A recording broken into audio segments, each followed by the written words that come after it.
either অথবা neither. When either and neither are followed by or and not, the verb may be singular or plural, depending on whether the noun following or and not is singular or plural. If or not appears alone, the same rule applies. Study the following formulas. Either or এবং neither nor এর ক্ষেত্রে ভার্বটি singular নাকি plural হবে তা নির্ভর করবে or বা নর এর পর ব্যবহৃত নাউনটি সিঙ্গুলার নাকি প্লুরাল এর উপর, অর্থাৎ দ্বিতীয় সাবজেক্ট অনুযায়ী ভার্ব হবে। যেমন অর অথবা নর এর পরের নাউনটি সিঙ্গুলার হলে ভার্বটিও সিঙ্গুলার হবে, আর নাউনটি প্লুরাল হলে ভার্বটিও প্লুরাল হবে।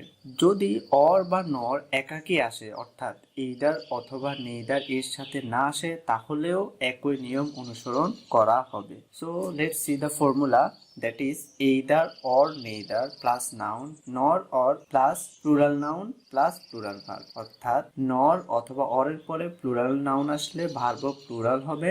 এখানে एग्जांपल দেওয়া আছে, যেমন either John or his friends are going to beach today, অর্থাৎ প্লুরাল নাউন সেজন্য প্লুরাল ভার্ব। সো এরপরে ফর্মুলাটাও সেম, যেমন either অথবা neither এর পরে নাউন প্লাস অর অথবা not plus singular noun plus singular verb, অর্থাৎ নর অথবা অরের পরে যদি সিঙ্গুলার নাউন থাকে তারপরে সিঙ্গুলার ভার্ব হবে, অথবা অরের বা নরের পরে যদি প্লুরাল নাউন হয় তাহলে ভার্বটিও প্লুরাল হবে। There is extra note for you, that is or অথবা not or not but, not only but also, both and. এই কোরিলেটিভ কনজাংশন গুলোর ক্ষেত্রেও উপরের এই একই রুলস প্রযোজ্য, অর্থাৎ দ্বিতীয় সাবজেক্ট অনুযায়ী ভার্ব হবে। বিভিন্ন প্রতিযোগিতামূলক পরীক্ষার ক্ষেত্রে এই নিয়মগুলো খুবই গুরুত্বপূর্ণ।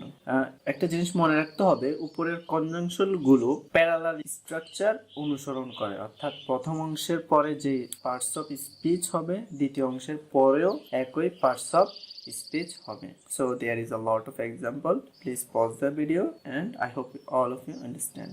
Thank you.